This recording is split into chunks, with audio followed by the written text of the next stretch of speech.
Hello friends, आज की class में देखेंगे डीएलएड द्वितीय सेमेस्टर हिंदी विषय के 2020 का पेपर सॉल्यूशन। आइए स्टार्ट करते हैं। वस्तुनिष्ठ प्रश्न। प्रश्न एक है, काव्य को कितने भागों में बांटा गया है?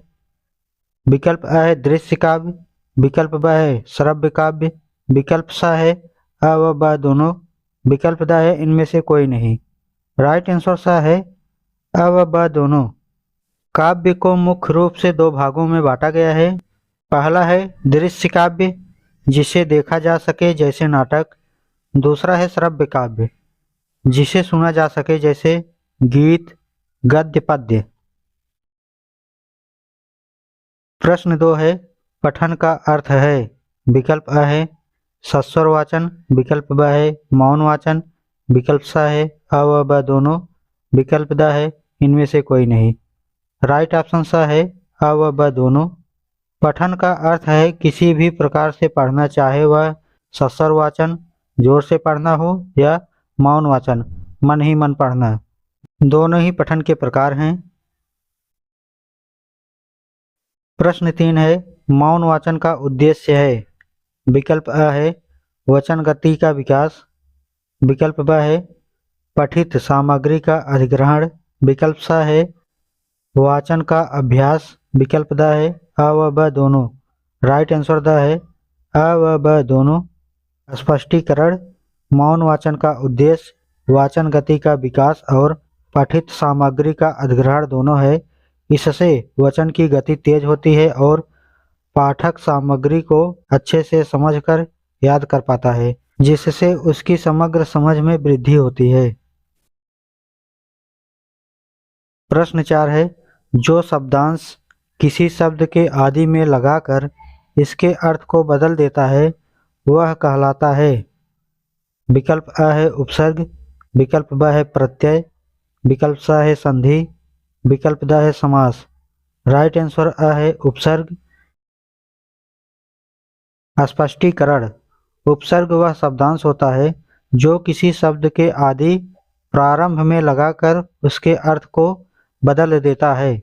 उदाहरण, अ नकारात्मक उपसर्ग है, जैसे प्रिय है, तो इसमें अगर अ आगे लगा दे रहे हैं तो बन जाएगा अप्रिय, जो प्रिय न हो। उसका मतलब क्या हो जाएगा? जो प्रिय न हो।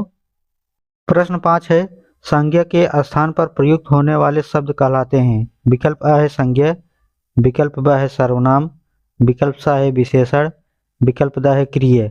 राइट आंसर ब है सर्वनाम। स्पष्टीकरण।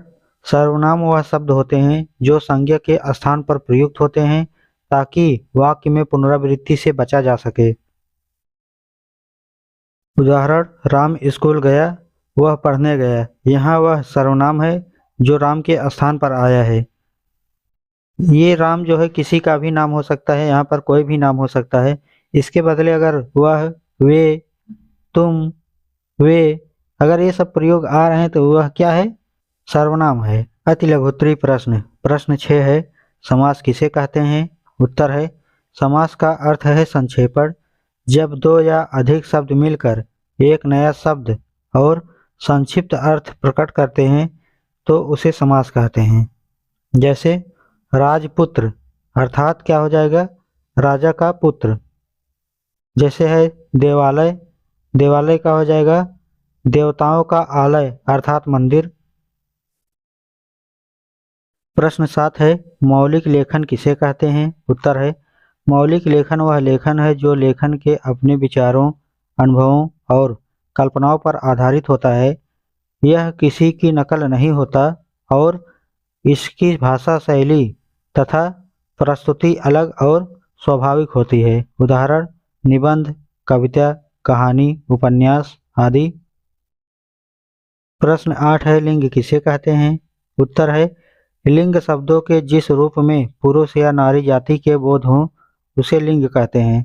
समस्त संज्ञा पद दो लिंगों में से किसी एक लिंग में ही होते हैं, या तो पुल्लिंग होंगे या क्या होंगे? स्त्रीलिंग। लेकिन अगर संस्कृत की बात करें तो वहाँ पर क्या होते हैं? लिंग तीन प्रकार के हो जाते हैं, स्त्रीलिंग, पुल्लिंग और नपुंसक लिंग। प्रश्न 9 है, गद्य और पद्य में अंतर स्पष्ट कीजिए। उत्तर है, दैनिक व्यवहार में गद्य का अत्यंत महत्वपूर्ण स्थान है। हम अपने भावों एवं विचारों को प्रायः गद्य में ही अभिव्यक्त करते हैं। दूसरे के भावों एवं विचारों का बोध गद्य के ही द्वारा सरलता से होता है। गद्य की वाक्य रचना में अर्थ तत्वों की प्रधानता होती है और भाषा व्याकरण समस्त एवं व्यवस्थित होती है। पद्य में अनुभूति की प्रधानता होती है। पद्य का संबंध संवेदना, भाव, रागात्मक एवं कल्पना से होता है। गद्य एवं पद्य में मुख्य अंतर इस प्रकार है। हेडिंग है, गद्य के वाक्यों में विराम इत्यादि के नियमों का पालन किया जाता है, जबकि पद्य इन नियमों का कोई बंधन नहीं होता। पद्य में गति एवं लय की विशेष भूमिका होती है, जबकि गद्य में लय की कोई भूमिका नहीं होती है। पद्य की रचना छंदबद्ध अथवा छंदयुक्त होती है, जबकि गद्य में छंद का कोई उपयोग नहीं है। प्रश्न 10 है, वाक्य किसे कहते हैं? उत्तर है, वाक्य शब्दों का ऐसा समूह है जो एक पूर्ण और स्पष्ट अर्थ प्रकट करता है। वाक्य में शब्द व्याकरण के नियमों के अनुसार व्यवस्थित होते हैं। उदाहरण, राम स्कूल जाता है। पेड़ पर पक्षी बैठा है। प्रश्न 11 है, काल की कितनी अवस्थाएं मानी जाती हैं? उत्तर है, काल की 3 अवस्थाएं मानी जाती हैं। पहला है वर्तमान काल, जो अभी हो रहा है, यह क्या है? वर्तमान काल है। उदाहरण जैसे राम खाना खा रहा है, ठीक, वह पढ़ने जा रहा हो, चलने जा रहा है, वह सोने जा रहा है, तो क्या है? यह वर्तमान की काल है, ठीक है। दूसरा है भूतकाल, जो कार्य पहले हो चुका है उसे भूतकाल कहते हैं, जो बीत चुका है। जैसे राम ने खाना खाया है, अर्थात वह खा लिया है, ठीक है, तो वह भूतकाल हो गया। भविष्य काल, जो कार्य आने वाला समय में होगा, मतलब आगे जब कोई कार्य सोचोगे कि ये काम करना है तो वह क्या सोचोगे? भविष्य में करना है, ठीक है, तो उसे भविष्य काल कहते हैं। जैसे राम खाना खाएगा, मतलब अभी खाया नहीं है, खाना खाएगा, ठीक है। लघु उत्तरी प्रश्न, प्रश्न 12 है, कर्मधारय समास किसे कहते हैं? उत्तर है, कर्मधारय समास वह होता है जिसमें पूर्व पद और उत्तर पद का संबंध विशेषण विशेष से, उपमेय उपमान या स्वाभाविक गुण का होता है। इसमें दोनों पद अलग अलग रहते हुए एक अर्थ प्रकट करते हैं। उदाहरण, चंद्रमुखी, चंद्र जैसा मुख। नील कमल, नील कमल। राजा हरिश्चंद्र, सत्यप्रिय राजा। प्रश्न 13 है, कहानी या लोक कथा सुनाकर शिक्षक किन किन उद्देश्यों की पूर्ति कर सकता है? उत्तर है, नैतिक शिक्षा, बच्चों को नैतिक मूल्यों जैसे ईमानदारी, दया और साहस सिखाना। दूसरा है कल्पना शक्ति का विकास, बच्चों की सोच और रचनात्मकता को बढ़ावा देना। तीसरा है सांस्कृतिक ज्ञान, हमारी परंपराओं और लोक संस्कृति से बच्चों को परिचित कराना। चौथा है भाषा कौशल, बच्चों के बोलने, सुनने और समझने की क्षमता को विकसित करना। पांचवा है मनोरंजन, सीखने को रोचक और आनंददायक बनाना। प्रश्न 14 है, वाचन के दोषों को किस प्रकार दूर किया जा सकता है? उत्तर है, पहला है अस्पष्ट उच्चारण का अभ्यास, सही शब्दों का उच्चारण नियमित रूप से करना। दूसरा है धैर्यपूर्वक वाचन, पढ़ते समय अधिक तेजी न दिखाकर शांति से पढ़ना। तीसरा है सुनने का अभ्यास, अच्छे वचनकर्ताओं को सुनकर अपनी कमियों को सुधारना। पांचवा है आत्मविश्वास बढ़ाना, समूह में वाचन का अभ्यास करना। प्रश्न 15 है, औपचारिक पत्रों के प्रकार लिखिए।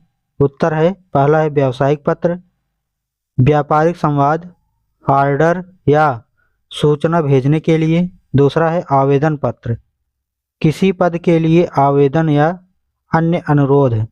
तीसरा है सरकारी पत्र, सरकारी विभागों में संवाद या जानकारी के लिए। चौथा है अनुमति पत्र, किसी कार्य को करने की अनुमति प्राप्त करने हेतु। पांचवा है प्रशंसा या सिफारिश पत्र, किसी व्यक्ति की योग्यता की सिफारिश करने के लिए। प्रश्न 16, हिंदी में किन विराम चिन्हों का प्रयोग होता है? संक्षिप्त विवेचन कीजिए। उत्तर पहला है पूर्ण विराम वाक्य समाप्ति के लिए। जैसे वाक्य अगर समाप्त हो जाता है दोस्तों तो वहाँ पर पूर्ण विराम का चिन्ह लगा दिया जाता है, तो इसका अर्थ हो जाता है कि हाँ यहाँ पर शब्द खत्म हो चुका है। जैसे देखिएगा उदाहरण है राम बाजार गया, तो यहाँ पर क्या है बाजार गया लास्ट हो गया, तो यहाँ क्या है पूर्ण विराम का चिन्ह लगा दिया गया। दूसरा है अल्प विराम वाक्यों के भागों को अलग अलग करने के लिए।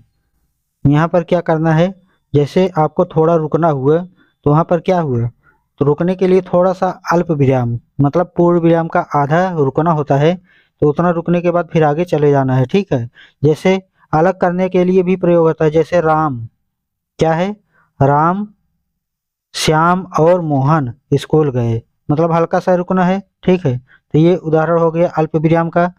तीसरा है प्रश्नवाचक चिन्ह प्रश्न पूछने के लिए। जैसे तुम कहाँ जा रहे हो, तो यहाँ क्या करना है लास्ट में लगाना है हमें प्रश्नवाचक चिन्ह। इससे पता चलता है कि हाँ कोई हमसे प्रश्न पूछ रहा है। ठीक है, चौथा है उद्धरण चिन्ह किसी के कथन को दर्शाने के लिए। उदाहरण जैसे महात्मा गांधी ने कहा सत्य ही ईश्वर है, तो यहाँ क्या है महात्मा गांधी ने ही यह बात कही है कि सत्य ही ईश्वर है। ये शब्द जो है केवल महात्मा गांधी ने कहा है, तो इसलिए इसको दर्शाने के लिए सत्य ही ईश्वर है ये मेन लाइन है, इसलिए इसको जो है उद्धरण चिन्ह में प्रयोग किया गया है। पांचवा है विस्मयादि बोधक चिन्ह आश्चर्य खुशी या दुख प्रकट करने के लिए। यहाँ पर क्या होता है जैसे आश्चर्य हुआ या आपको ज़्यादा खुशी हुई, तो ये दर्शाने के लिए जो है क्या होता है विस्मयादि बोधक चिन्ह लगा दिया जाता है। जैसे वाह यह तो अद्भुत है। ठीक है, तो यहाँ वाह, तो यहाँ इसके बाद शब्द के बाद ही क्या लगाया जाता है विस्मयादि बोधक चिन्ह लगा दिया जाता है। छठवां है अर्ध विराम बड़े वाक्य खंडों को अलग करने के लिए। उदाहरण है वह पढ़ाई में अच्छा है खेल में भी। सातवां है उदाहरण चिन्ह किसी सूची या उदाहरण के लिए। जैसे खेल कूद के प्रकार है, यहाँ पर क्या लगाना है ये उदाहरण चिन्ह लगाना है। ठीक है, इसके बाद इसको लगाने के बाद लिखिएगा क्रिकेट फुटबॉल और हॉकी, तो ये जो है उदाहरण चिन्ह हो गए। आइए आगे चलते हैं। प्रश्न 17 है उच्चारण के विभिन्न भेदों को लिखिए। उत्तर है उच्चारण के प्रमुख तत्व। हेडिंग है पहला है ध्वनि व्यवस्था शुद्ध उच्चारण के लिए हिंदी ध्वनियों की व्यवस्था का ज्ञान आवश्यक है। किस ध्वनि का उच्चारण किस उच्चारण स्थल से होगा। दूसरा है बल जिस व्यक्ति के द्वारा किसी ध्वनि या वर्ण का उच्चारण किया जाता है उसे बल कहते हैं। तीसरा है लय अब अक्षर बोलने के पश्चात दूसरा अक्षर बोलने के मध्य समान समय देने को लय कहते हैं। चौथा है स्वराघात उच्चारण में ध्वनियों के समुचित आरोह अवरोह को स्वराघात कहा जाता है। पांचवा है गति गति का अर्थ शब्द समूहों के मध्य में हिचकिचाहट अथवा रुकावट के बोलने से है। छठवां है विराम विराम का अर्थ है रुकना लंबे लंबे वाक्यों को शुद्ध रूप से पढ़ने के लिए यथा स्थान पर रोकते हुए पढ़ना। प्रश्न 18 है लिखित अभिव्यक्ति के मुख्य कौन कौन से साधन है। उत्तर है लिखित अभिव्यक्ति के मुख्य साधन निम्नलिखित हैं। पहला है लेखन शैली सरल स्पष्ट और व्यवस्थित लेखन शैली। दूसरा है भाषा का चयन विषय के अनुसार उपयुक्त भाषा का प्रयोग। तीसरा है शब्दावली सटीक और प्रभावी शब्दों का चयन।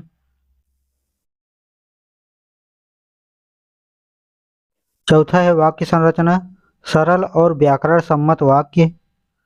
पांचवा है पैराग्राफ का विभाजन विचारों को व्यवस्थित रूप से प्रस्तुत करना। छठवां है लेखनी का उद्देश्य उद्देश्य को स्पष्ट रूप से दर्शाना। सातवां है सजावट और प्रस्तुति शीर्षक उपशीर्षक और सूची चिन्ह का उपयोग। तो दोस्तों ये था हिंदी विषय का 2020 पेपर सोल्यूशन। आपको वीडियो कैसा लगा हमें कमेंट में बताइएगा। वीडियो अच्छा लगे तो दोस्तों को भी शेयर कीजिएगा। PDF आप डिस्क्रिप्शन से डाउनलोड कर सकते हैं, नहीं तो टेलीग्राम चैनल पर जा सकते हैं।